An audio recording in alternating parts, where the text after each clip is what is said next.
What's the nature of your emergency?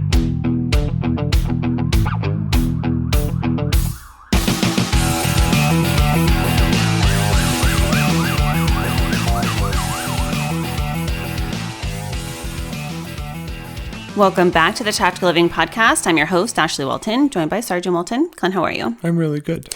I think one thing that a lot of people don't realize is the missed opportunity and the emotional fallout of missing apologies, but especially in the first responder culture, and there's a lot of reasons why. There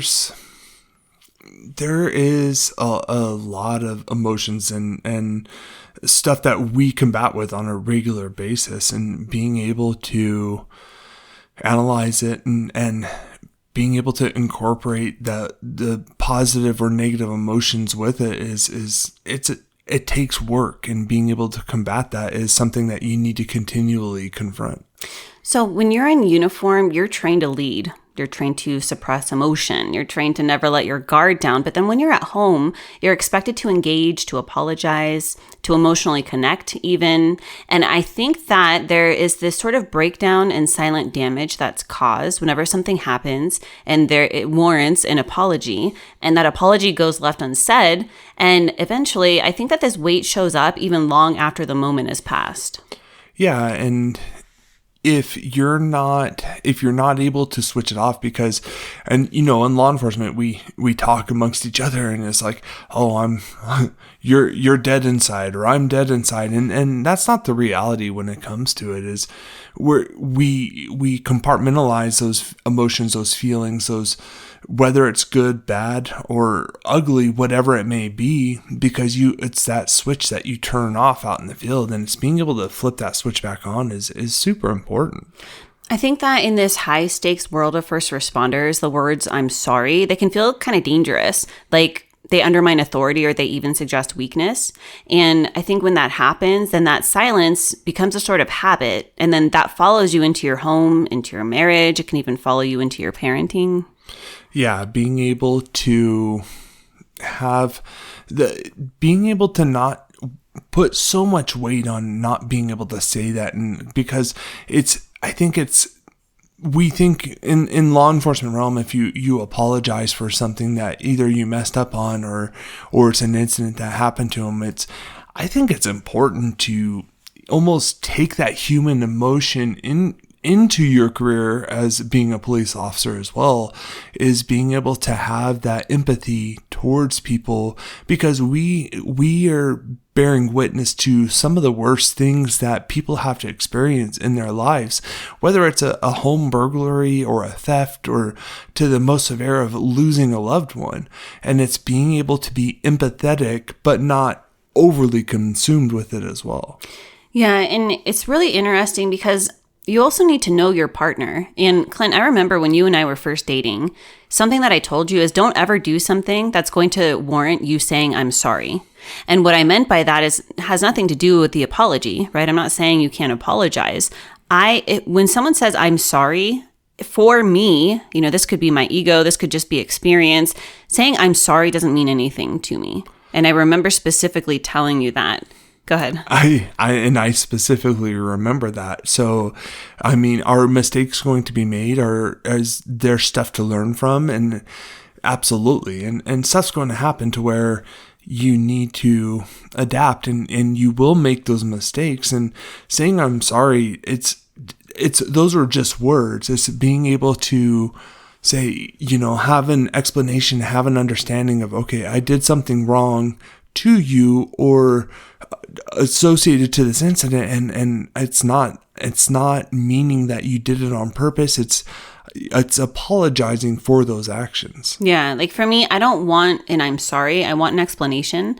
And when I don't get an explanation, like that's when problems happen. And I think that there are a lot of signs of missed apologies that might be affecting all of our lives. And one of them could be this emotional tension that never really gets fully resolved. It could be something like a heated exchange that happens at work or at home, but then nobody actually revisits it. And the impact that this can have is this sort of lingering resentment and this silent emotional withdrawal. Yeah, being able to recognize that, being able to say I'm sorry without the words I'm sorry in it is huge, because because if you don't recognize, what fault there is associated to it, then like, what does I'm sorry mean if you're not recognizing the actual root of the problem? Yeah, because when you're just saying I'm sorry and you don't have anything else to add to it, I feel like just slapping an I'm sorry on something might act as a fake Band-Aid for a lot of people. And to me, the reason why I told you that 18 years ago was because I feel like when someone just says, I'm sorry, as a society, we're taught that like that's the proper form. But I feel like it avoids accountability even when somebody knows that they're in the wrong. And a lot of the times that person just kind of brushes it off and they have this sort of they'll get over it kind of moment. And when that happens, it breaks down trust over time, both professionally and personally. And I think the words I'm sorry have way much more of a deeper meaning, because it's, yes, they're words of I'm sorry, but it's being able to explain that situation. Like, I'm thinking of what comes to mind for me is when I was doing a lot of the undercover chatting and enticing pedophiles to meet with a minor. And you could say the meanest, most hurtful things, but if you put LOL at the end, everything was okay. And it's kind of that same mindset of, if you just put LOL at the end, you could do anything and everything you wanted. And that kind of goes down the same line of I'm sorry. You could be the meanest person in the world and then you just say I'm sorry and everything's supposed to be okay. It doesn't really work that way in the real world. Yeah, and another example of this is there could be guilt that lingers underneath the surface. So let's say that you snapped at your spouse or at your kid and you never actually addressed it. Eventually, the impact of that is that it's going to eat away at your confidence and your connection.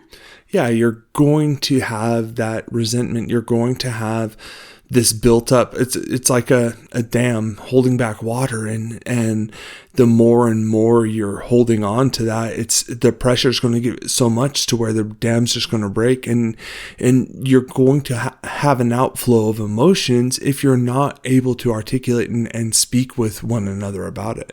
Yeah, and Clint, you and I, our parents, our grandparents, we grew up in this culture of basically just push through and move on, to where mistakes might have been made and emotions might have ran high, but then everybody just kind of stayed quiet. And when that happened, it promotes a lot of emotional suppression instead of growth and learning. Yeah, we grew up in the nature of rub some dirt on it, you'll be fine. And it's just push through and hope that it disappears. But in all reality, it doesn't, because it just harbors those negative emotions and it harbors it more. So when that next incident happens, it's going to create a more severe downward spiral with it. Yeah. And there's a lot of ways to be able to repair these things. And I think one of them is to kind of reframe apologizing, like I talked about, where you utilize it as strength and not weakness. I think that when something happens and there's a disagreement and somebody should apologize, if they do it properly by reframing that apology, then I think that it allows them to kind of own their actions and rebuild that respect. But when there is no explanation, when somebody is asking for that kind of information and nothing about it exists from the other person, it's very difficult to be able to rebuild that respect. Yeah, it's a roadblock. You don't want to create more roadblocks as you're progressing through life in general. You want to be able to remove that and have a nice clear highway as you're proceeding through life. Yeah, and speaking of clear, I think that when somebody uses really clear and direct language when they apologize, that is what makes all the difference. Because when you're specific and you're sincere, then it's going to land a lot differently than somebody just saying, I'm sorry. Yeah, being able to articulate it to the point of what's relevant to that situation and have that understanding. And I think that's the biggest thing, is having the understanding of the situation to know, okay, what are you apologizing for? What are you saying I'm sorry for? If you're not able to articulate it, then it's just a kind of a empty apology. That's 100% how I feel about that. And I think, too, it's important to know that we can create space to be able to reflect on things after a high emotional situation, whether it means that you're the one to make the pause and say, I can tell that you're really heated still, or that you're really emotional right now. Like, we don't have to talk about this right now. We've said that. I've said that to you.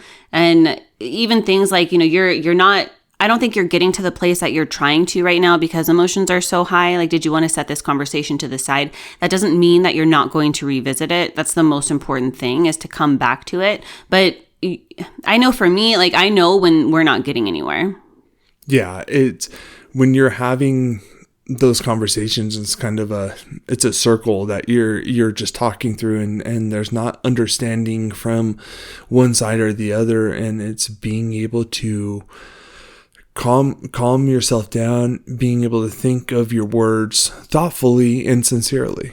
I hope you've gotten some value out of today's episode. If you have, do us a favor, drop a review, subscribe down below, and as always, know that I'm sending you a long, tight hug from my home to yours.